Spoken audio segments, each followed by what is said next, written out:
À l'église Sainte-Hélène de Briquéville, en Beauce, le 13 avril 2011 au soir, avait lieu le lancement d'un document de recherche-action sur la spiritualité de la pasto de rue. Mais qu'est-ce que c'est la pasto de rue pour mériter qu'on discute de sa spiritualité? Différente du travail de rue, la pastorale de rue propose une approche des jeunes basée sur la relation. Les travailleurs de rue, ils viennent leur offrir, si tu veux, des services. Ils viennent leur offrir de l'aide. La pastorale de rue n'arrive pas avec des services à offrir ni de l'aide à offrir. C'est la grosse différence entre les deux. Elle arrive juste pour entrer en relation avec. Et ça, c'est pas évident, là. Dire, je m'en vais juste rencontrer un jeune pour être en relation avec lui. Le jeune, ça le questionne énormément. Tu viens juste me voir, tu veux juste être là pour moi, tu n'as rien à m'offrir. La plupart du temps, les jeunes là, sont sollicités, super sollicités par plein de monde qui veulent les aider ou qui veulent les arnaquer ou qui veulent, si tu veux, leur proposer quelque chose. Alors justement, le pasto de rue, lui, il n'a rien à proposer, sauf lui-même, sa personne, en relation avec le jeune.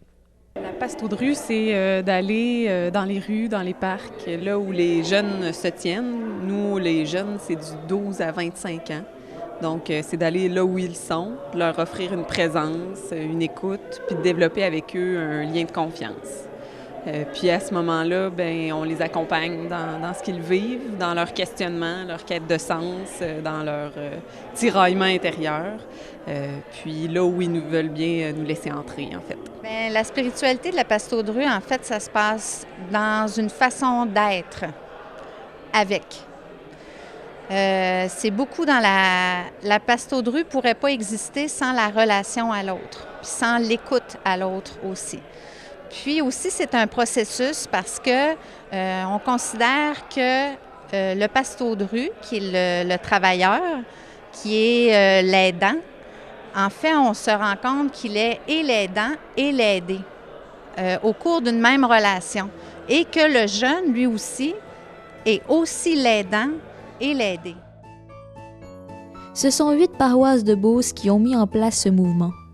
Pour l'écriture du document, la spiritualité de la pasto de rue a été mise en lien avec la lecture sémiotique des textes bibliques pour en permettre un approfondissement. Dans l'approche sémiotique, c'est pas le message qui est important, c'est comment il est dit. Qu'est-ce qui est dit, de la manière que c'est dit. Alors, c'est ça qu'on s'intéresse dans la pastorale de rue. Souvent, les jeunes nous demandent, « Bien, coudonc, est-ce que vous leur parlez de Jésus aux jeunes? » Non, bien, on va répondre, là, on ne leur parle pas de Jésus. Mais, ce qu'on essaie de faire, c'est parler comme Jésus aux jeunes.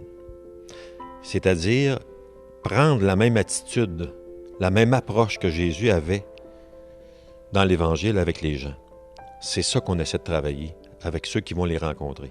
Pendant 3 ans, on s'est assises ensemble pour discuter, mais qu'est-ce que ce phénomène de la pasto de rue? Donc, Erika écrivait, mais à chaque fois, on revenait, on se voyait une fois par mois, hein, Erika, pendant 3 ans. Alors, c'est vraiment un accouchement qui a été long. Le bébé était long à sortir, mais ce qui est sorti, c'était vraiment une réappropriation de qu'est-ce que ça fait la parole de Dieu dans l'action. Ce qui a été vraiment surprenant en faisant la recherche, c'est qu'on s'est aperçu que les jeunes, les pastos de rue qui allaient vers les jeunes, faisaient déjà tout ça, portaient déjà tout ça en eux, bien avant de faire les lectures des textes bibliques. Mais il y avait comme une concordance entre ce qu'ils vivaient sur le terrain, puis la façon dont on lisait les textes ensemble. Et eux, quand ils arrivent dans la rue avec les jeunes, portent toute cette expérience de la parole de Dieu qui est passée à travers des vies. Et ils vivent avec les jeunes dans la rue ce qu'ils ont vu dans les textes bibliques. Bien, c'est sûr que la pasto de rue, c'était beaucoup du vécu, dans les supervisions, dans le type d'accompagnement. Puis on était comme un peu, on avait envie de structurer tout ça, de voir un peu c'est quoi notre approche, de mettre par écrit nos fondements, ce qu'on croit, puis ce qu'on découvrait en pasto de rue aussi, parce qu'on a réalisé à quel point ça parlait aux jeunes, que c'était une approche qui était novatrice et créative. Donc moi, j'ai répondu aux questions de Erika Stella, qui est celle qui a rédigé le document, par des entrevues. J'ai demandé à des jeunes aussi de répondre aux questions, de voir qu'est-ce que ça avait eu comme impact dans leur vie, comment ils voyaient ça, un pasto de rue, puis tout ça. Ceux qui ont travaillé au document croient que son contenu pourra être bien utile dorénavant à ceux qu'on appelle les pastos de rue. mais également qu'il peut être utilisé pour d'autres formes de pastoral. C'est pas d'abord un message qui est dans ce document-là, c'est plus une manière de travailler avec cette jeune génération-là, puis une manière de travailler avec les textes bibliques aussi. Comment développer chez le jeune sa spiritualité à lui, à partir de la spiritualité qui se développe dans les textes bibliques, puis à partir de la spiritualité des jeunes qui vont travailler avec les jeunes aussi. Alors, c'est tout là-dessus que ça travaille.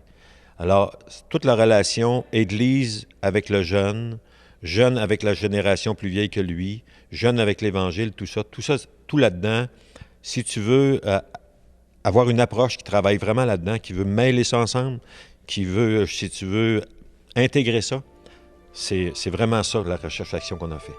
Les jeunes rencontrés dans la rue ont déjà une spiritualité selon les intervenants de la Pasto de rue. Il s'agit de la leur faire découvrir. C'est sûr qu'en se présentant comme étant des pastos de rue, ça suscite quand même des questionnements. Fait que là, ils nous demandent, vous travaillez pour l'Église? Ah ouais, pasto de rue, t'as pas de l'air d'une pasto de rue, ou bon. Puis, on se rend compte qu'ils n'ont pas beaucoup d'espace pour discuter religion, pour discuter croyance, spiritualité, puis qu'ils se posent beaucoup de questions en lien avec ça. L'adolescence, jeune adulte, tu vis des choses que tu n'as pas vécues avant, l'amour, des peines d'amour, des conflits familiaux. Donc, on jase de ça avec eux, puis plus ça va, plus ils nous font part de leurs valeurs, de ce qu'ils croient, puis on chemine ensemble. J'ai vu une foi un peu qui est présente, mais qui ont de la misère un peu à exprimer, je pense, à expliquer. On croit souvent que les jeunes, justement, ne croient en rien, mais c'est tout à fait faux, en fait. Ils ont des valeurs, ils croient en eux, ils croient en leurs parents, en leur famille, en leurs amis. Ils ont toutes ces valeurs-là ensemble, mais ils ne se reconnaissent pas nécessairement dans l'Église. La spiritualité de la pastorale de rue, c'est une spiritualité qu'on découvre chez les jeunes et qu'on essaie de reconnaître avec eux, et qui leur permet, si tu veux, d'avancer dans leur questionnement. Ce qu'un jeune veut, je pense, c'est pas une réponse. C'est quelqu'un qui l'accompagne dans ses questions et surtout dans son cheminement. Il veut avancer avec ça. On a beaucoup, ensemble, travaillé la dimension ignatienne, c'est-à-dire, qu'est-ce que c'est qu'une spiritualité ignatienne? C'est de croire qu'on peut découvrir et reconnaître Dieu qui est à l'œuvre en toutes choses. Dieu est déjà là. Et ça a été un moteur important parce que c'est pas de dire « Ah, les jeunes n'ont pas la foi, on va aller leur apporter la foi », c'est de dire comment Dieu est déjà à l'œuvre. Et pour ça implique cette écoute, et l'écoute qui implique de reconnaître Dieu à l'œuvre. Être pasto de rue, c'est quelque chose qui marque. J'ai retiré beaucoup dans le sens que je suis encore impliquée en pasto de rue, puis je suis pasto de rue dans tous les jours maintenant. Je dirais que dans ma façon d'entrer en contact avec les gens, dans ma façon de croire, dans ma foi, je dirais, en l'être humain, je pense que tout passe par les relations interpersonnelles. Puis ensemble, on peut créer des choses. Puis les jeunes font partie de l'Église, puis il ne faut pas penser qu'eux, on a tout à leur enseigner et qu'eux ne savent rien, au contraire. Je pense qu'il faut accepter de se mettre d'un pied d'égal à égal, puis c'est là qu'on se fait les choses.